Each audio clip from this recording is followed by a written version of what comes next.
Hello students, स्वागत है आपका यूट्यूब चैनल में। आज हम 9th स्टैंडर्ड का जो इंग्लिश टेक्स्ट है उसमें सिल्वर इस टाइटल की एक पोएम है। वॉल्टर डी ला मेयर इन्होंने लिखी हुई। Walter de la Mare is an English poet, novelist and short story writer.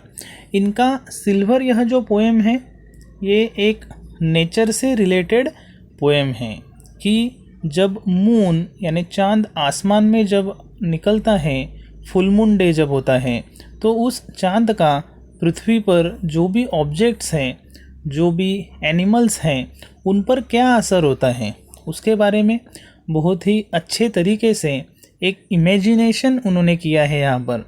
तो बहुत ही एक इमेजिनेटिव पोएम है, काल्पनिकता का एक अच्छे तरीके से यहाँ पर इस्तेमाल किया है वॉल्टर डी ला मेयर इन्होंने। हम स्टडी करते हैं silver by Walter de la Mare. Slowly silently now the moon walks the night in her silver shoon. कि धीरे से अभी यह जो मून है, वॉक्स द नाइट, अभी रात को ये नीचे चलने के लिए आ गया है। Walks the night in her silver shoon, कि उसने एक उसके जूते पहने हुए हैं। Walks the night in her silver shoon, जो जूते पहने हुए हैं वो जूते भी कैसे हैं, सिल्वर कलर के। तो ये पर्सोनिफिकेशन वाला आइडिया है एक। इसको आप एक हाइपरबोल भी यहाँ पर यूज़ कर सकते हैं, क्योंकि मून जो है वो कैसे चलेगा। तो एक एग्जैगरेटेड आइडिया है यह, और पर्सोनिफिकेशन भी है कि slowly silently now the moon walks the night in her silver shoon. Okay, कि उसने क्या कर दिया है, उसके जो जूते हैं वो कैसे हैं, सिल्वर हैं। ठीक है। This way and that she peers and sees silver fruit upon silver trees.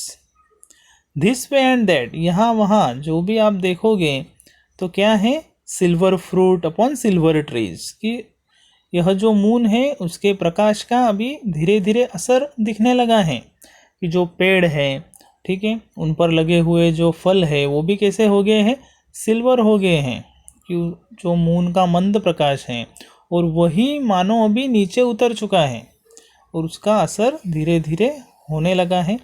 जो पेड़ है वो भी सिल्वर हो गए हैं, उस पर जो फ्रूट लगे हुए हैं वो भी सिल्वर नज़र आ रहे हैं। One by one the casements catch, casements यानी विंडोज़, कि अभी घर पर जो विंडोज़ हैं, ठीक है, her beams beneath the silvery thatch, कि उसके जो बीम्स होते हैं विंडो के वो भी क्या नज़र आ रहे हैं, सिल्वर नज़र आ रहे हैं। Beneath the silvery thatch, couched in his kennel like a log, with paws of silver slips the dog।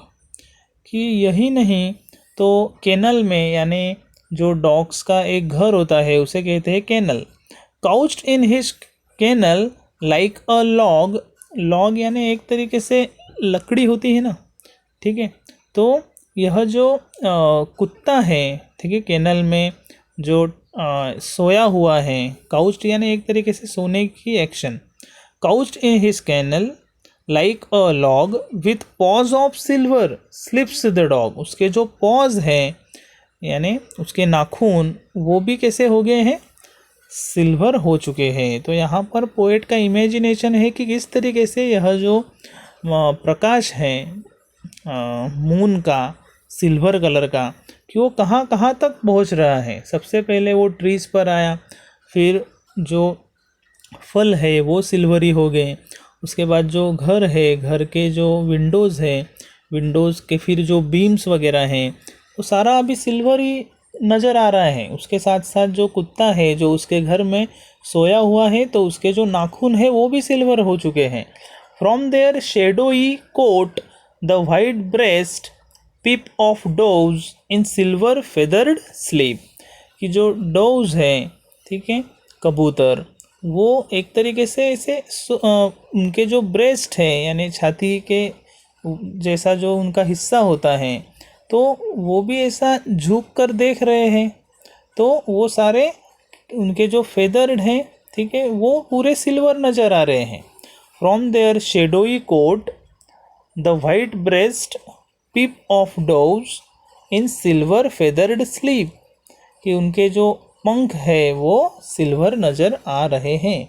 A harvest mouse goes scampering by, harvest mouse कि जब फसल उगती है खेत में तो ये कुछ माउस वगैरह निकलते हैं, वहाँ पर चूहे निकलते हैं, तो वो अभी भागा दौड़ी कर रहे हैं रात को, ठीक है, कुछ खाने निकल गए होंगे, तो वो भी कैसे नज़र आ रहे हैं, with silver clause and silver I, कि उनके जो क्लॉज है, पंजे हैं, और उनकी जो आँखें हैं वो भी सिल्वर नज़र आ रही है, चमक रहे हैं उनकी आँखें।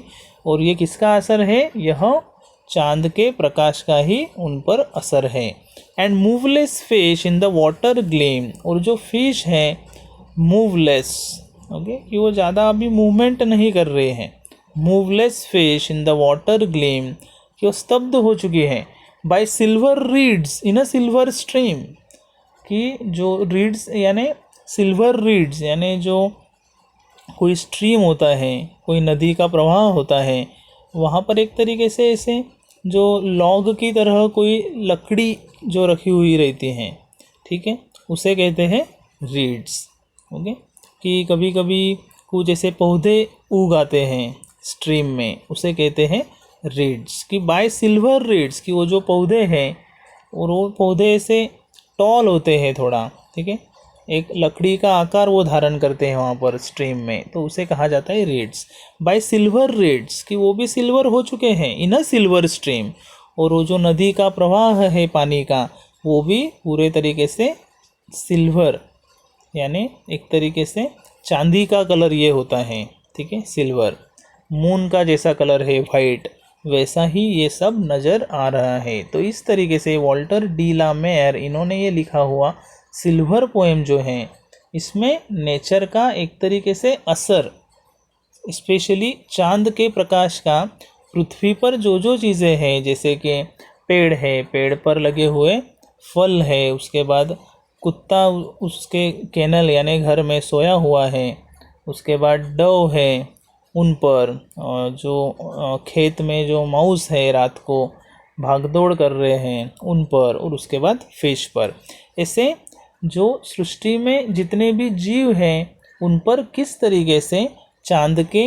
एक सिल्वर जो उसका एक कलर है और उसका जो प्रकाश है उसका किस तरीके से इस ये डिफरेंट एनिमल्स और ह्यूमन लाइफ पर कैसे असर हो रहा है, इसका बहुत ही अच्छा एक description Walter de la Mare इन्होंने इस पोएम में किया है। तो यहाँ पर एक नेचर की हमको एक प्रतिभा मालूम होती है कि निसर्ग कैसा है। निसर्ग में ऑलरेडी कुछ चीज़ें ऐसी हैं जो हम इमेजिन भी नहीं कर सकते, बियॉन्ड आवर इमेजिनेशन, ऐसी जो कुछ चीज़ें एग्जिस्ट हैं नेचर में, उसको बहुत ही आसान तरीके से और एक इमेजिनेशन यूज़ करके, कल्पना का इस्तेमाल करके वॉल्टर डी ला मेयर इन्होंने बहुत ही आसान तरीके से हमारे सामने रख दी हैं। ठीक है, तो यहाँ पर हमने सिल्वर यह पोएम कंप्लीट कर लिया है। कुछ क्वेश्चन आंसर्स भी इस पर हम लेकर आ रहे हैं। ठीक है, थैंक यू वेरी मच।